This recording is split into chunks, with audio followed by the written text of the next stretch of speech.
नमस्कार। कोरोना के खिलाफ देश आज फिर एक बहुत बड़ी लड़ाई लड़ रहा है। कुछ सप्ताह पहले तक स्थितियां संभली हुई थी और फिर एक कोरोना की दूसरी वेव तूफान बनकर आ गई। जो पीड़ा आपने सही है, जो पीड़ा आप सह रहे हैं, उसका मुझे पूरा एहसास है। जिन लोगों ने बीते दिनों में अपनों को खोया है, मैं सभी देशवासियों की तरफ से उनके प्रति संवेदनाएं व्यक्त करता हूं। परिवार के एक सदस्य के रूप में मैं आपके दुख में शामिल हूं।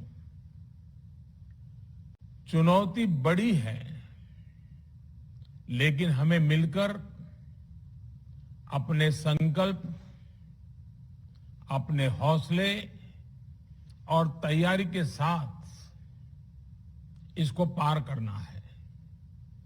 साथियों, अपनी बात को विस्तार देने से पहले मैं देश के सभी डॉक्टरों, मेडिकल स्टाफ, पैरामेडिकल स्टाफ, हमारे सभी सफाई कर्मचारी भाई बहन, हमारे एम्बुलेंस के ड्राइवर्स, हमारे सुरक्षा बल, पुलिसकर्मी, सभी की सराहना करूंगा। आपने कोरोना की पहली वेव में भी अपना जीवन दांव पर लगाकर लोगों को बचाया था। आज आप फिर इस संकट में अपने परिवार, अपने सुख, अपनी चिंता छोड़कर दूसरों का जीवन बचाने में दिन रात जुटे हुए हैं। साथियों, हमारे शास्त्रों में कहा गया है, त्याज्यम न धैर्यम विदुरेऽपि काले, अर्थात कठिन से कठिन समय में भी हमें धैर्य नहीं खोना चाहिए। किसी भी परिस्थिति से निपटने के लिए हम सही निर्णय लें, सही दिशा में प्रयास करें, तभी हम विजय हासिल कर सकते हैं। इसी मंत्र को सामने रखकर आज देश दिन रात काम कर रहा है। बीते कुछ दिनों में जो फैसले लिए गए हैं, जो कदम उठाए गए हैं, वो स्थिति को तेजी से सुधारेंगे। इस बार कोरोना संकट में देश के अनेक हिस्से में ऑक्सीजन की डिमांड बहुत ज्यादा बढ़ी है। इस विषय पर तेजी से और पूरी संवेदनशीलता के साथ काम किया जा रहा है। केंद्र सरकार, राज्य सरकारें, प्राइवेट सेक्टर, सभी की पूरी कोशिश है कि हर जरूरतमंद को ऑक्सीजन मिले। ऑक्सीजन प्रोडक्शन और सप्लाई को बढ़ाने के लिए भी कई स्तरों पर उपाय किए जा रहे हैं। राज्यों में नए ऑक्सीजन प्लांट्स हो, 1 लाख नए सिलेंडर पहुंचाने हो, औद्योगिक इकाइयों में इस्तेमाल हो रही ऑक्सीजन का मेडिकल इस्तेमाल हो, ऑक्सीजन रेल हो, हर प्रयास किया जा रहा है। साथियों, इस बार जैसे ही कोरोना के केस बढ़े, देश के फार्मा सेक्टर ने दवाइयों का उत्पादन और बढ़ा दिया है। आज जनवरी फरवरी की तुलना में देश में कई गुना ज्यादा दवाइयों का प्रोडक्शन हो रहा है। इसे अभी और तेज किया जा रहा है। कल भी मेरी देश की फार्मा इंडस्ट्री के बड़े जो प्रमुख लोग हैं, उसके जो एक्सपर्ट लोग हैं, उनसे बहुत लंबी चर्चा हुई है। प्रोडक्शन बढ़ाने के लिए हर तरीके से दवाई कंपनियां की मदद ली जा रही है। हम सौभाग्यशाली हैं कि हमारे देश के पास इतना बड़ा मजबूत फार्मा सेक्टर है जो बहुत अच्छी और तेजी से दवाइयां बनाता है। इसके साथ ही अस्पतालों में बेड की संख्या को बढ़ाने का भी काम तेजी से चल रहा है। कुछ शहरों में ज्यादा डिमांड को देखते हुए विशेष और विशाल कोविड हॉस्पिटल बनाए जा रहे हैं। साथियों, पिछले वर्ष जब देश ने कोरोना के कुछ ही मरीज सामने आए थे, उसी समय भारत में कोरोना वायरस के खिलाफ प्रभावी वैक्सीन के लिए काम शुरू कर दिया था। हमारे वैज्ञानिकों ने दिन रात एक करके बहुत कम समय में देशवासियों के लिए वैक्सीन विकसित की है।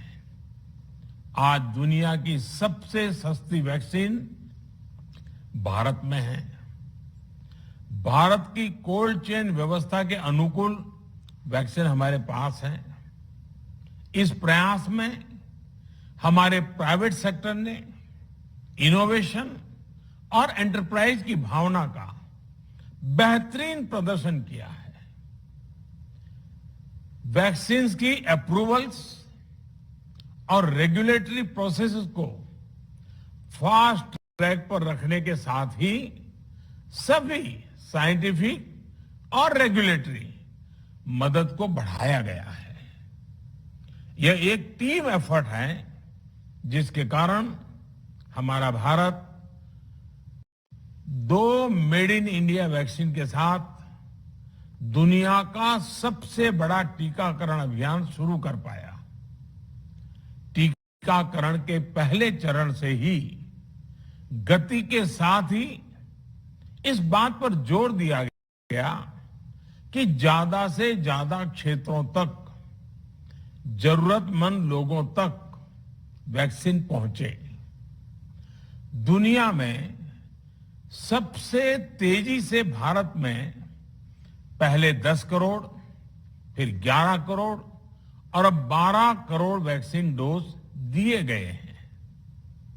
आज कोरोना से इस लड़ाई में हमें हौसला मिलता है कि हमारे health care workers, frontline corona warriors और सीनियर सिटीजन्स के एक बड़े हिस्से को वैक्सीन का लाभ मिल चुका है।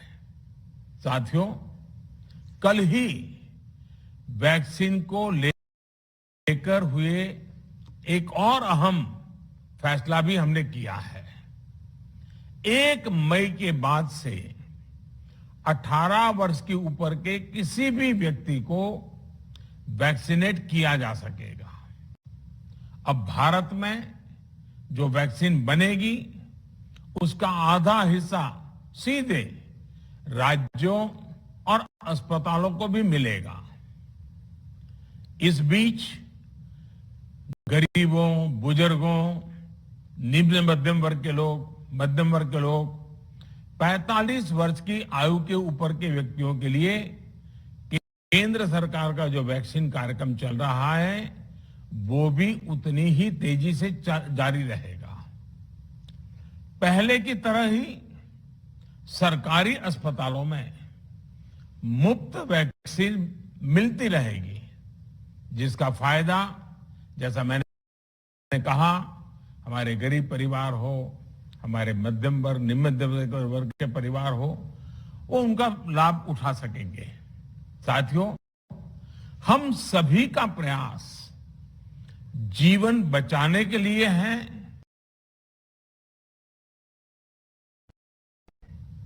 और जीवन बचाने के लिए तो है ही। प्रयास से भी ये है कि आर्थिक गतिविधियां और आजीविका कम से कम प्रभावित हो। प्रयास का तरीका यही रखा जाए। वैक्सीनेशन को 18 वर्ष की आयु के ऊपर के लोगों के लिए ओपन करने से शहरों में जो हमारे वर्कफोर्स है उसे तेजी से वैक्सीन उपलब्ध होगी। राज्यों और केंद्र सरकारें के प्रयासों से श्रमिकों को भी तेजी से वैक्सीन मिले लगेगी।